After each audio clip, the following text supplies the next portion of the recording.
Chibuye chicken grill. Roasted coffee milk chips chapati local dish. Yeah, Chibuye branch. Good day to Salama Road. Oserengeta boat. This is Malcolm medical center. there's a capital Masanga kuna kato akachawo. Wasokawo. green. Espando wochi dawa chibuye. Njakulagira bagundi basumputa. Nina ko. Mbasi tu sito kwa kupeti. Atotuka. Oluvaku. Speed gyokozesa bali. Omusajja akyalagirira obadde toliiwo nga emmere tetujja bulungi tetwerabikirira naye tonaweza na mwezi wano Ate umazaji. Ati omukyere ono Iye Mungu vembe. ate onayagala typewriter. anwalira. Boss, Bagiyita Kibuye chicken grill. Oh yeah, go on. Olwaba tulaba nsabo balagirire bulungi. Kuko egonda. Entebbe Road Busabala Park nga wakava ku Rubis ng'olega bwoti odde Entebbe. Waliwo Malcolm. Akabaalo ka Malcolm. Then no kutoto. Kati nga tonnatuuka ku Toto wakati awo. Wakati wa Rubis. Yes. Ne toto. Oba ekipande oba okiraba. Ekyawo libali waggulu w'ekyo. Kibuye Chicken grill. nsobola okutumya nga ne mu PC yange. Delivery tuzikola. Ati enkoko eno yammeka ennamba. Ennamba ebeerayo ebiri bbiri. Mufundira. Zokka. Zokka. Essimu. Essimu Ojja eri gituwa. 0703 00 2730. 0703 00 2730. Kibuye Chicken Grill. Entebbe Road nga wakava ekibuye. Tukola deliveries. Enkoko nnungi tulina piraawo. Byonna byonna ndowooza mubiraba. Abakulu bali mu kulyamu. Muggulawo saa open what time? 24/7. 24/7 tubaawo. Enkoko nnungi mbadde N'eriyo gye mutunda egonda ng'eno gye ndyako wano. Era eno wetugijje ssebo wenvudde. ndudde okulya ku nkoko bweti. Waliwo omusajja yali angobye ku nkoko eno. Alika munkya.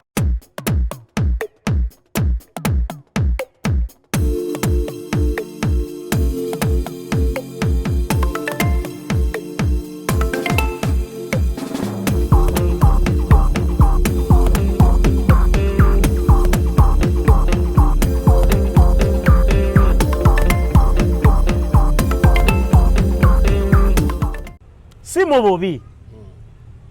Bugingo got more mileage out of okusabira omulambo gwa Kato than Kato omugenzi naffe abaaliwo. Lwaki? Okuziika kwa Kato n'olumbe gwe mukolo ogwakasooka okumala wiiki nnamba nga guli live ku TV mukaaga mu Uganda nga sibaze Facebook na YouTube channels ezalinga live ebbanga eddene.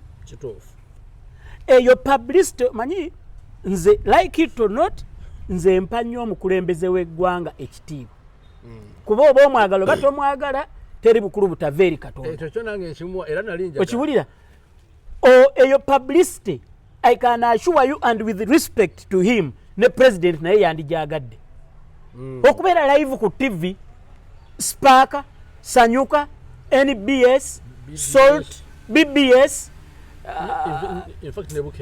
Bukedde TV mukaaga nga zonna ziraga ggwe. Okitegedde? Kaakati oli ajja kusaba. Okay? nga atagetinze audience. Bibiri atagetinze audience. Ekyokubiri obusumba bw'ennaku zino obusinga oli bwakugusookako omupiira yateeba. Okitegedde? Kati omanyi abantu bameka abaali tebamanyi Bugingo abaamuyigirawo.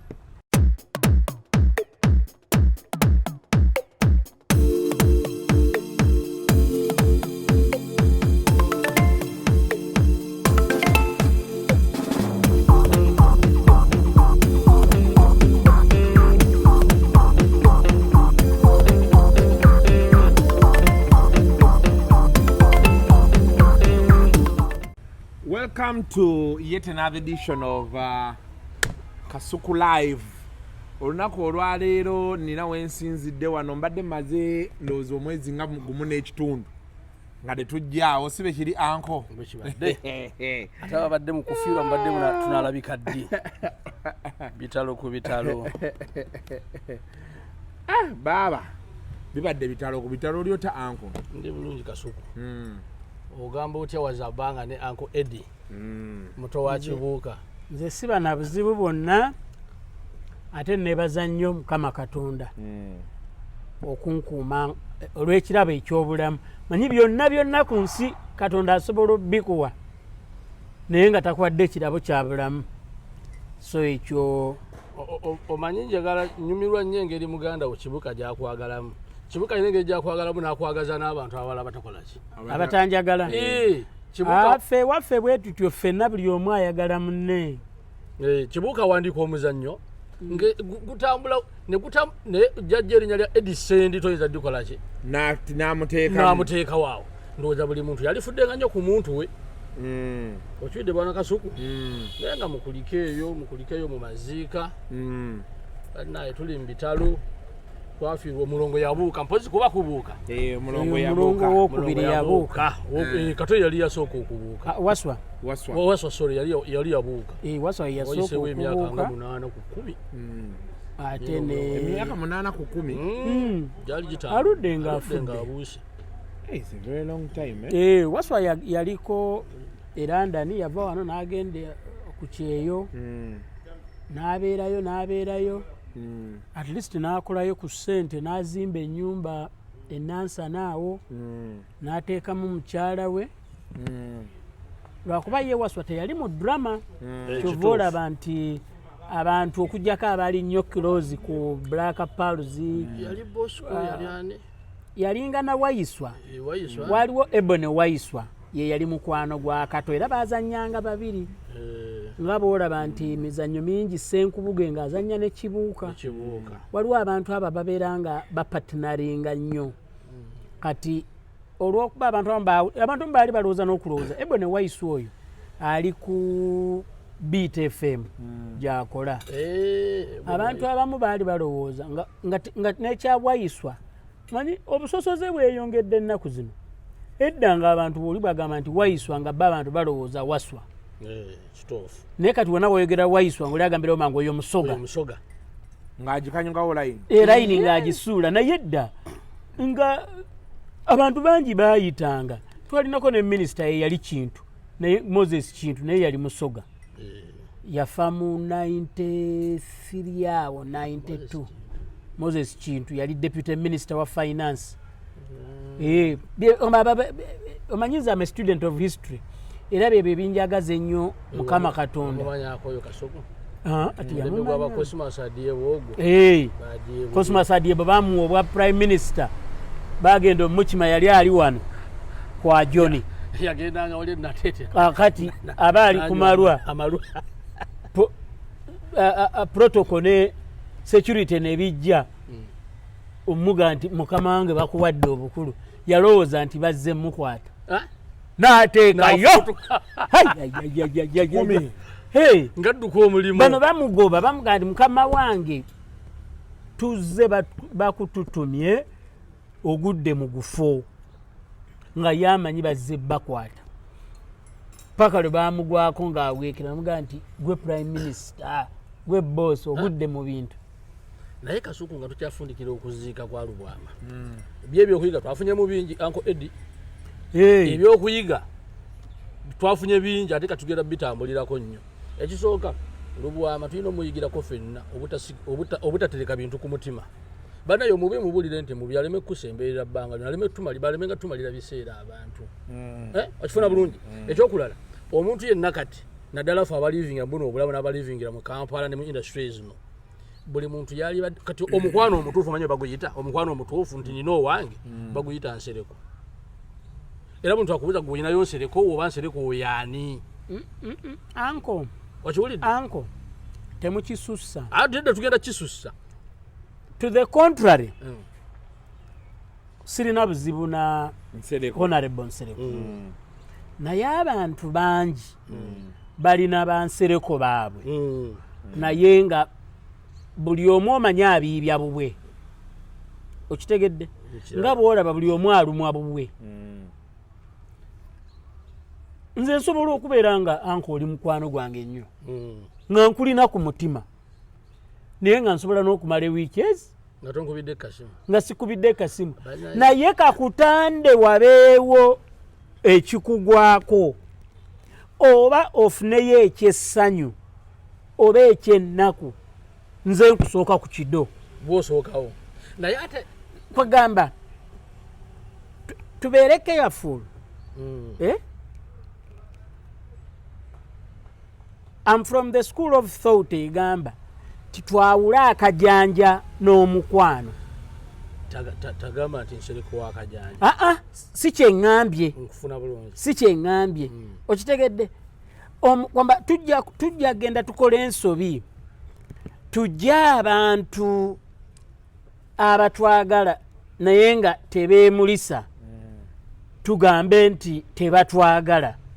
o vice versa tubeere n'abantu betwagala ng'omulina ku mutima naye nga olwawo n'okubeera naye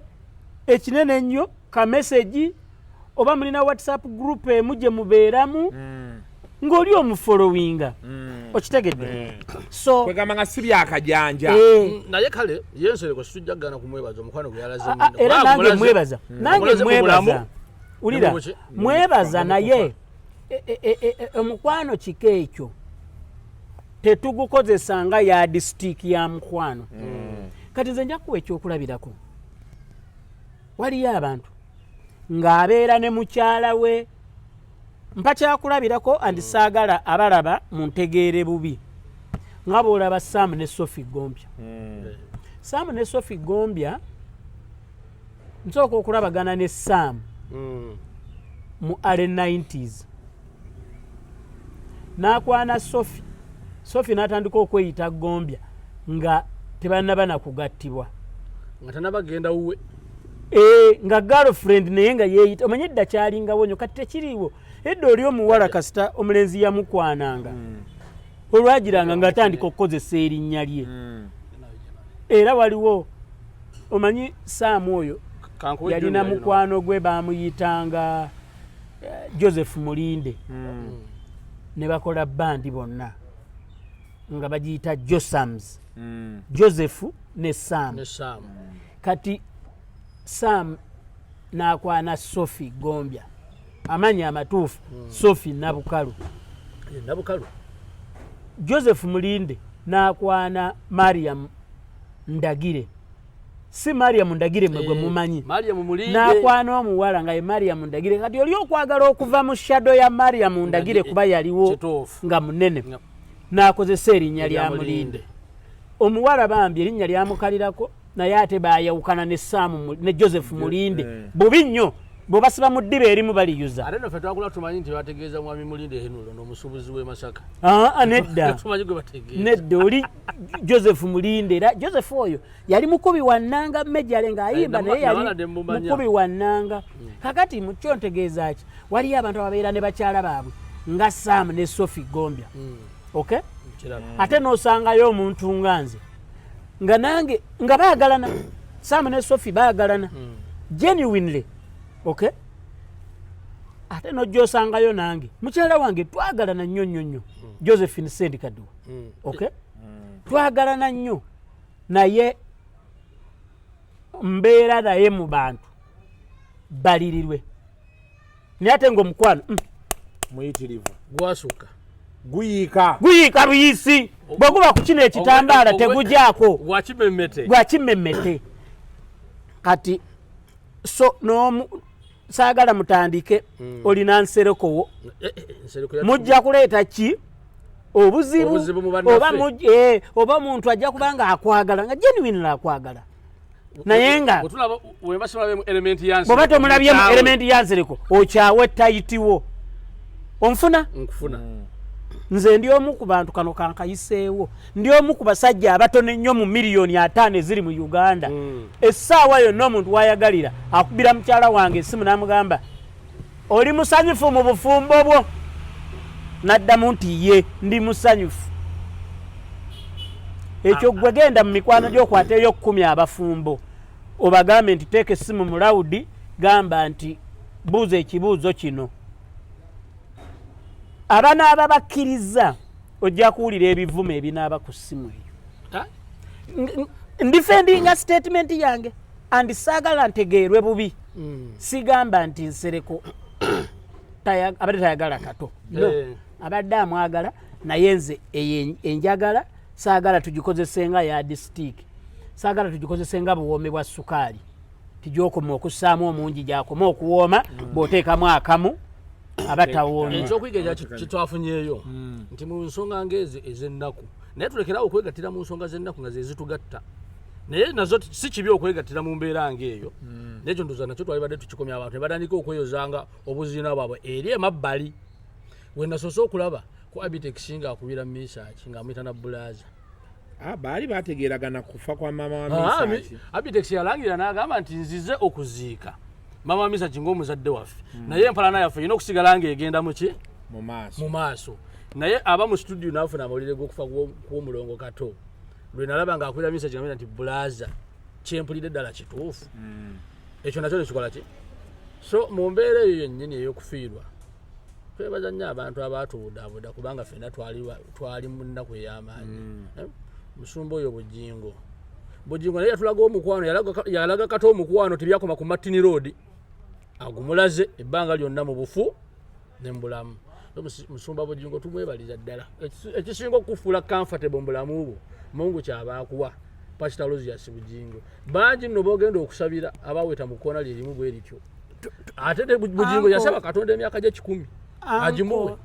agimuwe ne bakula bonna agibakole ki anko tokyabya sikyabya kipike empolo manyi waliwo olumu munaapika omupiira omanyi ku share awo obapikira omupiira nga teguli kurimu balina kakeji mwe bamuteeka guleko okubuka mu bbanga nti ne bwe guba gwabise teguva mu kubuuka mu bbanga genda na muntu naye naawe ebintu ebimu abatulaba munansonyiwa leka tubasiimeko Kasuku nga tukyali balamu leka tubasiimeko nga bwe tubasiima omanyi Eddy yaga nti wali buzibu na kusiima naye okiyisaawo n'ekyokubiri buli koyini obulamu buno bulinga nusu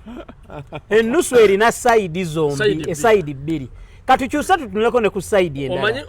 kati gweotuwadde sayidi emu otuwadde ey'ekyennyanja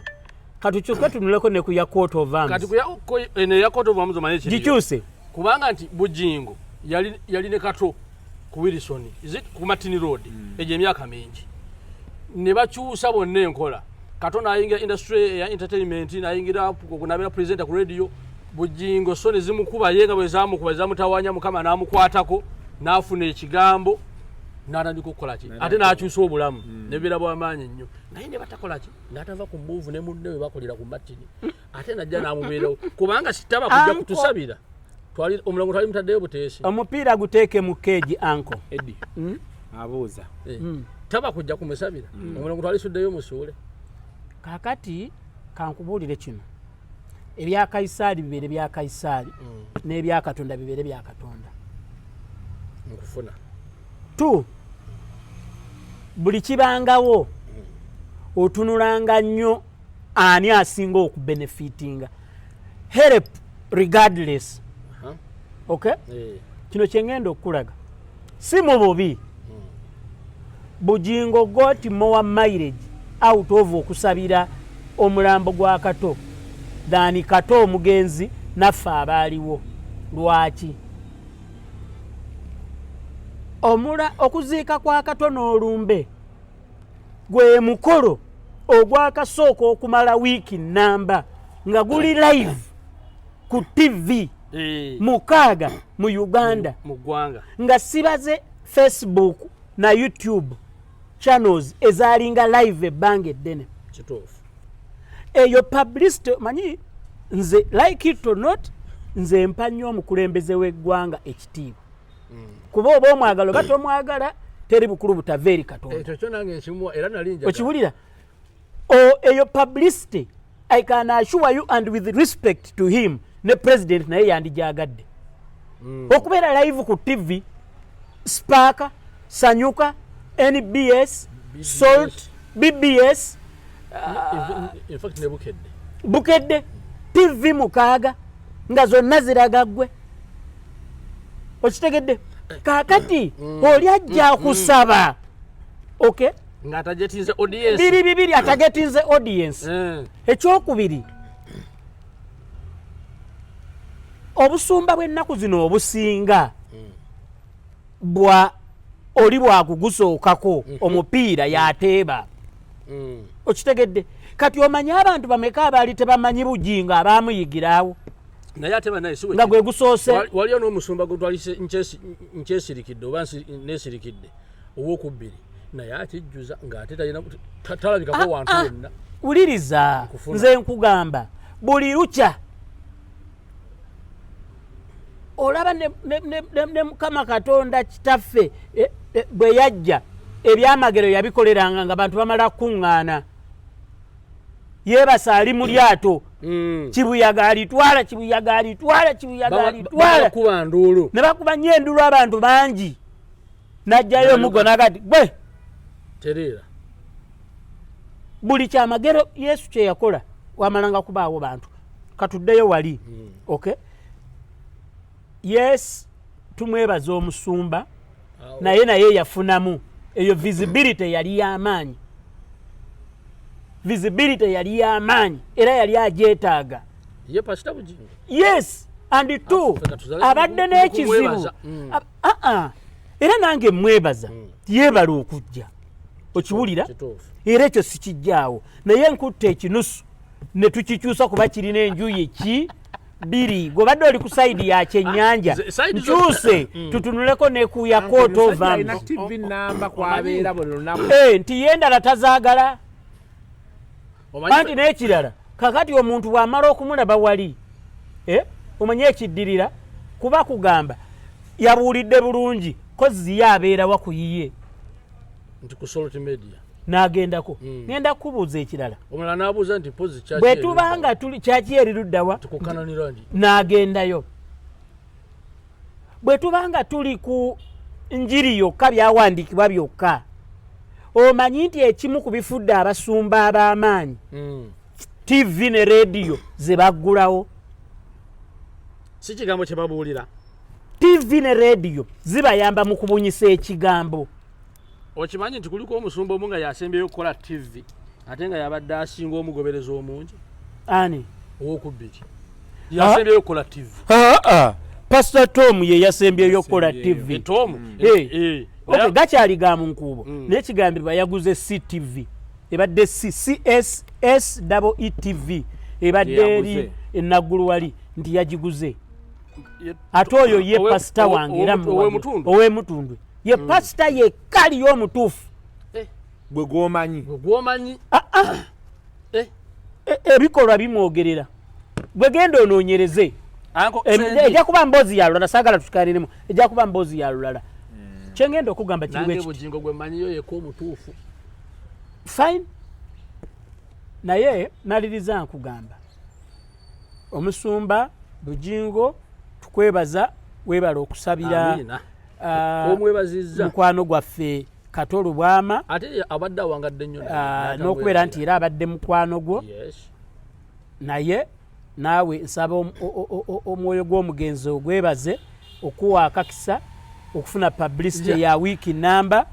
ku TV eziwera 6 nga zikumulisa nga setunava ku ekyo TV ezo leero nazo zikwatibweyo ku kafansonyi content mwafuna mungi abantu nze nina abantu abankubiranga amasimu nga bambuluza TV ezimu teno TV koze eri ku channel ki bangambye kwekuli ebyakato nga bakubira amasimu ng'oli abadde tagimanyi na channel yaayo n'okubira omukozi n'omugamba wayi kozi muli kuki ndi channel gundi n'oddamu n'okuba oli n'ogimuwa TV nammwe mukwatibwe mu kafansonyi mukwate eyokko ku mabugo munoonye namwandu gyali emutumbe bw'aba gyali wonna waali munonye namwandu mumutemereyo oba mutabani wa Katolu bw'amasinga okumanyika Conrad Saabwe mumutemereyo ye kuba content mwafuna visibility mwagifuna abantu abadde tebabalaba bwe batyo kituufu olaba abantu expense gye bateekamu n'okiraba bulabi nti guno si mukwano kati eno business. Uncle Eddy Kasuko mutubulire ku copyright eno Uncle Eddy jimbulire copyright abaana bayombye oli bamuwadde emitwalo 10 omulala 210 industry tugenda gitambuza tutya obuzibu Uganda bwesinga okuba nabwo ate kino nga kisukka ne ku industry bakiyita ignorance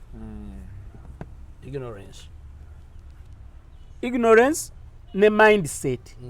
ebyo ebintu ebibiri obutamanya n'endowooza enkyamu oba short seeking capacity bizibu binene nnyo gye tuli n'okusinga AIDS ne Ebola combined. One, njagala buli muntu ayogera copyright asooke ategeere kyeki maybe Kasuku ngenda kusaba tujja kufunayo program tukyaze Kanso Brian Kajubi musajja munnamateeka ate yakuguka highly knowledgeable mu bintu bya copyright muteeka eryo yali kugukamu era asomesa ne ku university ng'asomesa mateeka ajje tutuule naye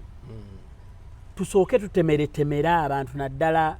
abagwa mu kiti ekya copyright. Ngenda kuwayo ekyokulabirako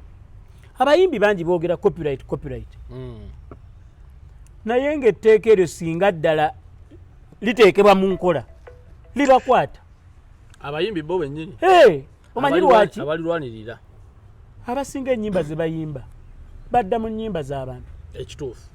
njakyogera mu luzungu they are infringing on other people's copyrights babbi ennyimba z'abantu ne bazifuula ezaabwe oli agenda mu luyimba lw'omuntu n'ajjamu ekidongo obwo buba bubbi. Waliwo ennyimba ze tulina ng'oli yagendamu nga luli lwali mu luzungu ye n'aluzza mu Luganda. Uncle Eddy kyotegeeza nti wano abaakola ennyimba nga bakozesa eri bagitanga batya reggaeton nti twali badde nga tusasula abazungu bannanyini gundi eyo butereevu reggaeton eyo bagikoleramu nnyo kakati ngenda kuwa ekirala okutandika kw'omuzannyo gwa copyright wali oluyimba bwe lumala okulukola bwe muti waliwo olupapula baluyita split sheet kwegamba kankiteeke mu ngeri ennyangu wano wennyini we tuli oluyimba bwe luggwa nga bateekawo olupapula luba lusazeeko bwe ruti nga bawandiika nti ani yawandiise nti Henry oyo mu mateeka ng'ekitabo kikebera kuba amateeka gyebiri kituufu ti omuwandiisi afuna 2 ku 100 mpa kyakulabirako ti ani yayimbye performer nti Diana spice ti omuyimbi afuna ti 3 ani yakubye ekidongo ti abaakubye ekidongo kwabaddeko Michael Wuma kwabaddeko Jose Saxi kwabaddeko Charles Busulwa ne Sendi yabaddewo ng'anyeenya kakawobero nga babateekawo abaakubye ebidongo nti bameka nti 4 nti abo bafuna 10% nga bazigabanyamu nti bwe bali 4 2.5 nti ani yabaakinze omuyimbi oli nti omuwala bamuyita Nalukuuta ye yamubaakinze ti abaakinze afuna bweziti ani nannyinirwo oba genda olufulumya nti Swangiza Avenue nti afuna bweziti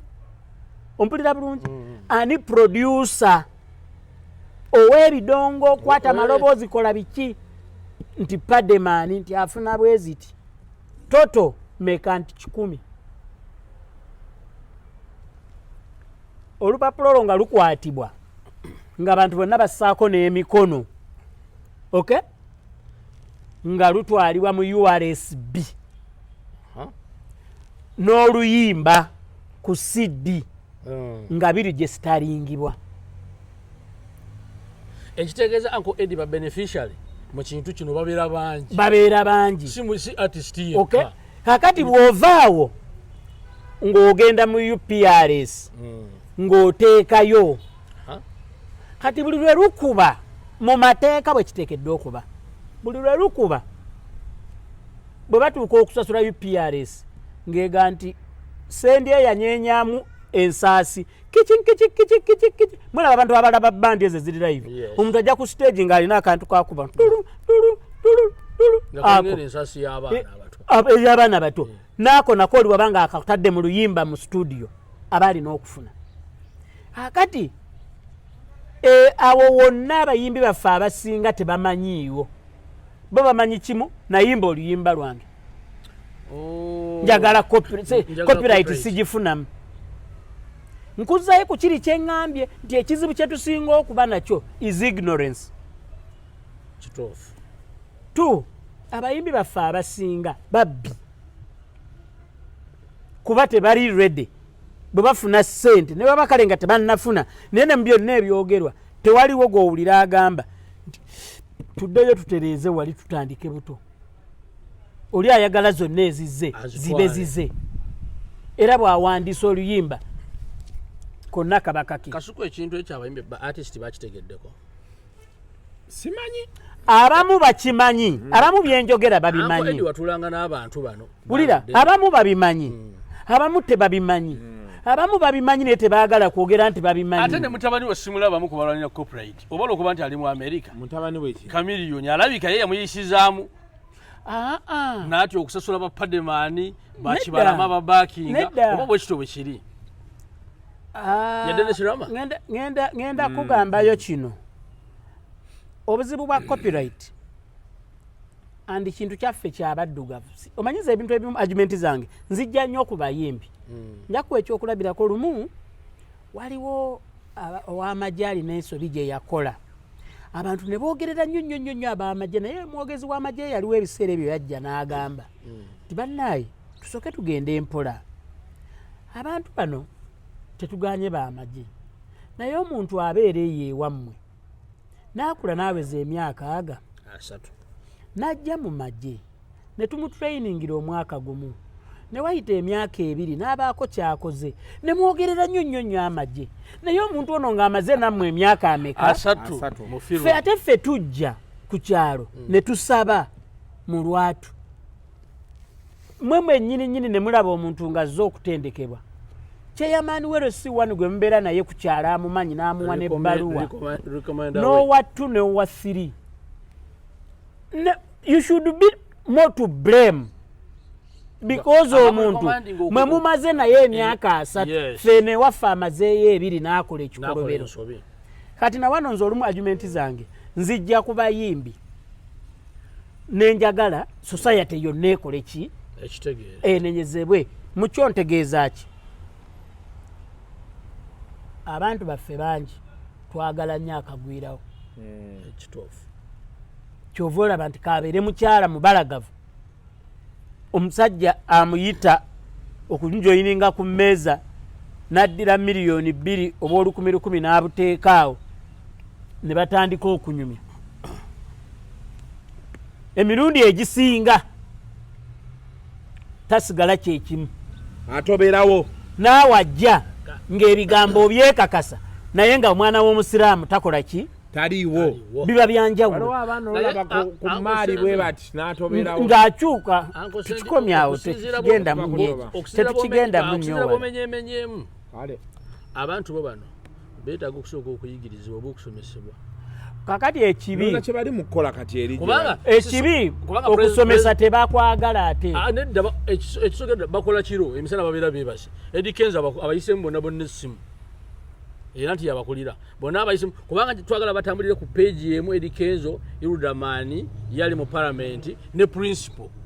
gwe bali mugamba nti ababogolera buki bobogolezi okugenda mu direction ye gyakola ki bagamba bwabogolera twamuwulidde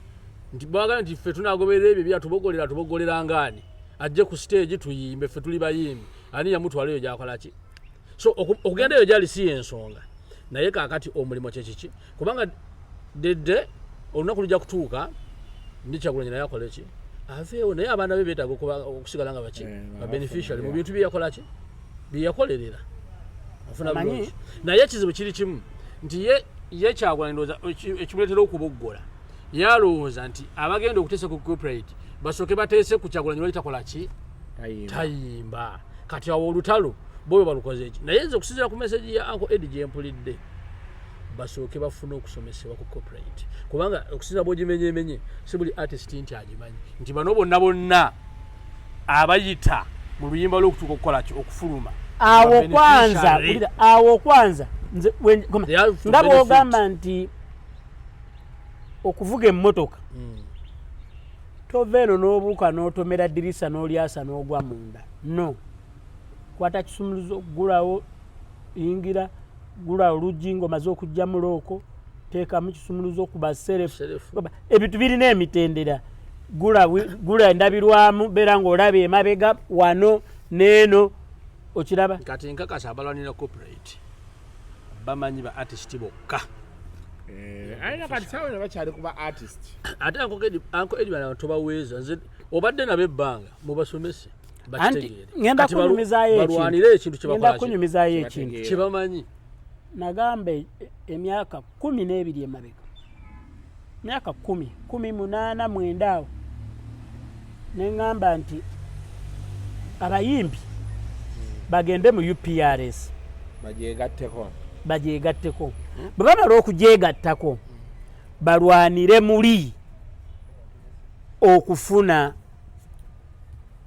kyebaagala obukulembeze okukyuka biki byonna mu UPRS kati olwaleero okulembera omukyala bamuyita Nasuuna ye CEO ebiseera bye James Wasula ye yalimu abayimbi nga tebakitegeera nga balowooza nze ndi wa UPRS naye ekimu ku binsanyusa Kenzo yagambye nti yajoyininze UPRS kyenayogera emyaka 10 emabega sowaye kwe bakujjako omuzindaalo oyo yanzijjako omuzindaalo mukama amulamuze kisa bwali butamanya yalina ekizibu kyekirala naye omanyi omuntu bw'amala okufa tetwagala mwogerako nnyo but era meeting gye twalimu yali ekwataku ebyo nga nze mbawa amagezi ku ki kyakkola owaye nalaba federation endala ate eyazze eyakucwali ye yasooka okusinziira ku date gye nalabyeko Uncle Eddy gwobeera nnyo n'abantu bano bannabitone wano betuyina kuba UPRS sorry corporate law eganulwamu bannabitone bonna naye lwaki bano abantu betuyina figures enkulu mu myaka betusubira nti balina experience ya lwaki beewala nnyo ebintu bino ne bateenyigira kubanga kati ekintu kino olaba nga Eddy Kenzo yakipushinga nga Muzeyi Moses Matovu asirise nolaba wetugenda industry abasajja basenkubugge ofuna bulungi Muzeyi Matovu gyali Mike naye nga tali ku forefront omukulu ono yani ye mukulu is it Mike mukulu Alex mukulu ningenda kunnyonnyola ebintu ebimu najija kuba research ebintu ebimu waliwo figures ezirudde abakulu ne ku research no ngenda kunnyonnyola ebimu ku bizibu bye tulina ng'abantu buli muntu abeerako ne stage w'obeera nga amaanyi gakuwala kanjogere Luganda lutuufu ng'omuntu amaanyi alina ate n'otuukako level emu ng'amaanyi gakendedde mu buli kimu bagiyita it's not worth it level okitegeera kanogamba nfaaki okitegedde ekyokubiri abantu abo abakulu abasinga bw'ogenda okula otandika okulondamu entalo z'olwana nez'otalwana era kyova olaba mirundi mingi nnyo oli abeera ng'atudde awantu nga waliwo olutalo olugenda mu maaso n'asigala ng'atudde abaliwo ne balowooza talaba nakigenda mu maaso ate n'osanga omuntu ng'olutalo lubeera mayiro namba n'alulira n'adduka emisinde n'agenda n'alwenyigiramu. Njagala okuntangazaamu Uncle Eddy, amaloboozi gano getuwulira agayita oba like ku TikTok oba ku biki abantu bwe bakola bu jokes, amaloboozi g'abantu getuwulira agayitamu nago mu copyright abantu abo nabo kibakwatako akati awo wengambira timuzeyi Alex Mukulu yandibadde nga wadde emyaka awulira nti kitambudde naye najja n'asomesa abalenzi bano kubanga bano abantu abasinga okirwanira ate bo balenzi okifuna bulungi. Nakugambye ekizibu kye tusinga okuba nakyo kati gwe teebereza ekyokujoyininga UPRS nakyogera myaka 10 emabega baakakitegeera kati nikibatwalidde emyaka 10 okutegeera nti you are better off when you join UPRS and fight from which means abantu bano babasomese. Ekisinga obukulu essaawa eno kusooka kuyiga etteeka bwe likola waliwo ensobi nnyingi ezikolebwa n'okulitegeera. Nze bannanga bakyasoma nga bajjuniya mbawanye ekitiibwa omuntu yalisigadde ng'akyasoma ebbanga lyonna ery'obulamu lwaki munnammwe principal nze nalaba ng'engeri gye ya reasoning ebintu bino ng'akyusizza si kukyusa teyava mba artist naye ng'ayingidde politics nalaba ng'engeri gye ya reasoning kati ndaba ne kati engeri gy'akola ki artist olaba nga there is a step a bit agenza akola ki ayongerako so ne ba artist abo mukkirize toyinza kungamba nti Eddy Kenzo wakubidde Khalifa wakubidde Lutalo wakubidde Lutalo nga tondaba kwogera na muzeyi Alex Mukulu tondaba kwogera na muzeyi Moses Matovu Senkubuge waali Andrew Beno Kibuka we bali Bamaria Mundagire banange mutuule mwabagala corporate law basoke baje basomese mutegere na kiche mugendo kola ki kiche mulwanirira kakati ekizibu by the way ekizibu kye twafunye wano okugate ekire twagase kati ebintu ebi ate tebikyasobola kwawukana music ne politics ebintu biri ebi byegase music ne politics situmanyi betugenda bikola ki nina kyengenda okunyonyola kiri bwe kiti yesebu music ne politics tebinneegatta but buli kimu kyetaaga kinnaakyo kitya politician munnabyabufuzi yeetaaga omuyimbi okumuyamba okumukuŋŋaanyiza abantu okay kubanga abantu omuntu okusobola okwogerako gye bali just okubaako kyabagamba oba n'okukozesa omanyi mu politics abantu bakozesa numbers okulaga nti bamaanyi kituufu nja kubawayo ekyokulabirako abamu ku bantu ababba obululu kye bakola bafuba nnyo okukuŋŋaanya ne baba n'abantu abangi kati ne bwabba wali bwe balangirira mu kooti y'abantu abantu bagambirawo nti mbadde temulaba nga omusajja afuna n'abantu bangi ekintu ekyo nze nkyewuunyiza ddala okitegeera kumbe nga yakoze eki nga yabbye okitegedde kakati munnabyabufuzi yeetaaga abayimbi ne bannabitone n'abayiiya yes njaba wayo ekyokulabirako ti abayimbi bangi bakolera bannabyabufuzi ennyimba tetuganye kale omuntu okuwangula kiringa kugamba nti oba omuntu agaggawadde oba omuntu ayavuwadde tebeera nsonga emu naye Honorable Mary yakyambadde ekimu ku bintu ebyamuyamba okuwangula lwali oluyimba Ameria ninga yagudde eddalo nti lwamukolera kinene nnyo maakyaza ate yalumuyimbira ate yamuwanulayo okitegedde omwana oyo yakola vayo weparawuda vayo genda omwana oyo yakola mukama we badagende nesu otaba mukwano gwange nno oyo Ameria Honorable Kiyaga mukwano gwange kakati ngezaako kulaga nti mu ange eyo ab'ebyobufuzi beetaaga ki ate naye kirala beetaaga abayiiya n'abayimbi ku nsonga endala okubayiyiza slogans okubayiyiza eŋŋombo okitegedde teri kikwata muzeeyi alina stamina stamina mujjukira stamina mmwe kituufu nga buli munnabyabufuzi alinnya kadaala akuba stamina bamuzirisa lukyamuzi katono amutte ate era lubama n'amalizanga mwangu okiwulira lubama newabadde agenda bavuma tababaddeeko na buzibu so bonna kakati ate bw'ovaawo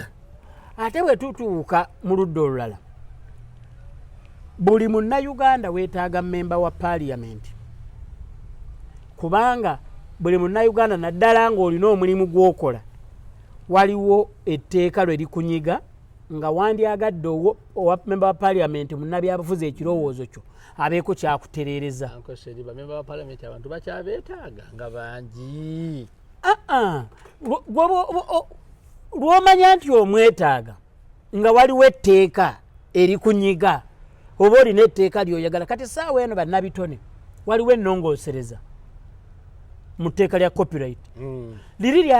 baali balikola mu 1952 ne bajja mu 2006 ne bakolamu ennongoosereza ennongooserezebwa eyo yatwalibwa ku floor ya parliament omugenzi Jacob Olanya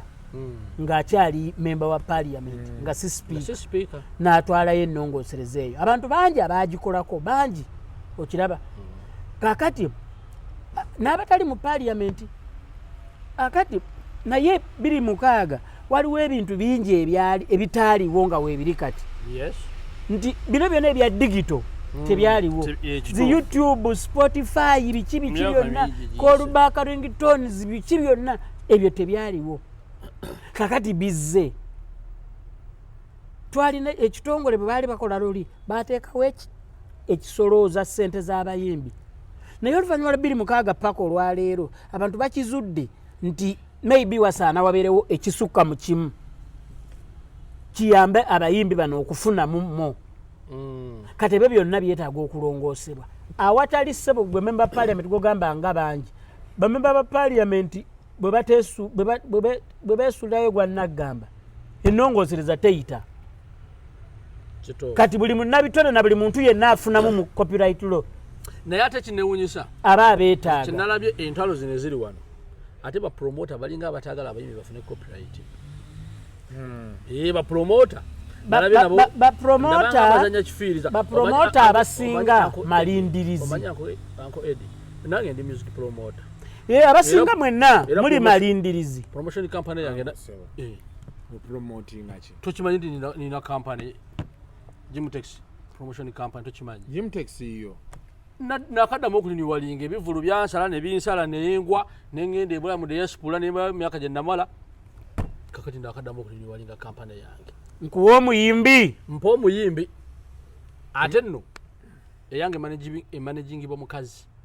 Mbabazi kubanga nkwasemu aba code base ndowooza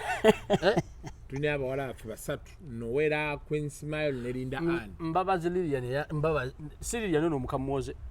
Lilian mulala Mbabazi wali wa KBS presenter wa KBS yange ya manager kubanga ono ba artist abakyala tulina kati batono nnyo actually naye ndoozi kiremeseza ba artist wana abakyala okuyita mu ndoozi kimu kimanyi kibatu si kibatu kibatu kyasukka wano olaba twamaliriza nga ag'omunda naye situmanyi oba Serena yatulimbye Mabitex yali ayagala mujjamu yali asobola okugaana ku ssente ze yamuteekamu yampalanya sipapa ng'ate nze nali muwa bizinesi okujja okuyimba e Dubai kankunyonyoleyo kino ekibatu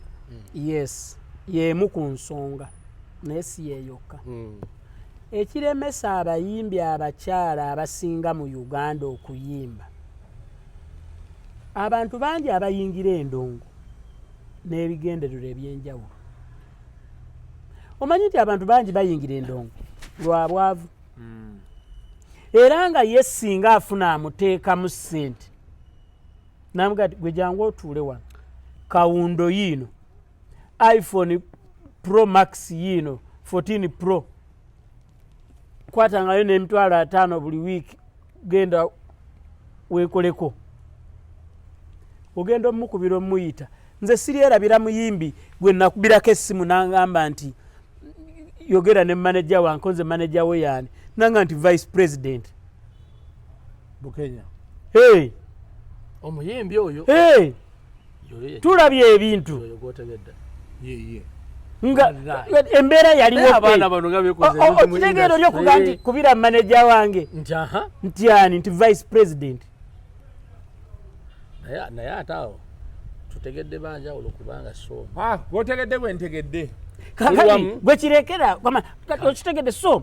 abawala bangi abasinga ate naye kirala katulina ekintu abatulaba nze njagala babuusa tulina abawala omanyi waliwo ekimwe abakyala tebakyagala naye nga olumu ge mazima nti abakyala abasinga beetunda mu industry oba in and out in life abakyala abasinga bali ku mudaala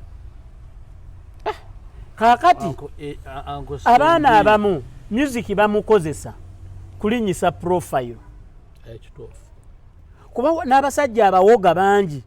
abanyumirwa okulaba omuwala n'alaba mu vidiyo banamulaba ku stage n'agamba ekyo bwenkikwata oli n'agula ennamba y'essimu y'omuntu emitwalo aga ng'agula buguzi nnamba kakati abaana gye bali gw'olowooza mbu muyimbi kumbe yazze kwetega era kapito ye luyimba na vidiyo kati yatogera wano oli omuwala Queen Masoro buli lwabanga kka bwati buli lwabanga kka ng'afunayo gwafunye anko ng'amugamba nkolerayo vidiyo olugikola bwati ng'agipushingamu wiiki 2 ng'alaba yinule ng'awandiika ng'erinnya nga bbeeyi ye wano erinnya kubanga concert ez'abaana abawala abayimbi tuyina ntono mu ggwanga because abasinga baba tebazze mu industry kuyimba tuyina ntono ekiba kibaleese kibeera kirala nzije sebo promotion company yange ate basically abaana abayimbi abawala tubeetaaga nnyo wherever ayimba kadongo kamu yesu tumukola kye kubanga yagaana okunyikira mu bakyala twasigaza Jackie Kizito yagaana okukola ki okunyikira naye music wa Fonali Urban Afrobeat bikikati twakkiriza abaana abawala betusinga okukwatako mu Kimutex promotion company eyo ekyokubiri n'entegeka y'ebivvulu wano ate entegeka ebadde affe tugenda kukyusaamu lwakuba nti kati ngeri gye tuli ku seeti kuno bwe naamenshoninga bwe twagala ebivvulu tukyuseemu Abitex nkyajja kikola omanya Abitex oyo bannange abe ogamba oyagala akakodyo okeesigalize njagala nkeesigalize olukyogera booti ku weekend Abitex lwaki tetuva Abitex alangira nina ekirala Uncle Eddy tubana shows twakamala okugala concert 2 eya Palaso ne Air Alien ebizzo oluvannyuma nga tuzimaze tuwuliddemu obubadi nti bwe wali busingamu obuke obungi eyo njagala ebeera emboozi emboozi ya lunaku lulala ng'abaganda bwe bagamba ngera kuwuzika nga agamba bwe nti akabadi ako kalaba twagala abakategeka kubanga Balamu ne Abebe ba master baako naye bakajjemu okulwana ofuna bulungi abaana bano bategeka ekivulu nekimaliza nga kigenze under political abagundi tugende n'abagundi tukola ki wherever situlabangako Palaso mu bintu bya MK bya nali omulabyeko tetumulabangako mukulu naye awo entegeka y'akabadi bakajjemu okulwana nga tusinzira kukyatuuka ku jjo ku yali Kofioromide e Nairobi bwe yakuba dansoli yes ate abaana bo bamayanja family abo bo olina okubabuulirira ennyo akabadi konna bakakole naye ekyokulwana buli wolwanyisa omuntu abantu balowooza nti mayanja family tezannya bubadi ekola kijiri ku mutima okulwana kubeera ku mutima mayanja family tezannya bubadi mwana watuno weewunya bakola ensobi and saagala bawuliriza but mayanja family tezannya ate no jempola kijiri ku mutima ekijiri ku mutima ekola ensobi olumu pozi ankoseni oba kojja waabwe obaani kazini ababuulirire kubanga tuve wano mweraba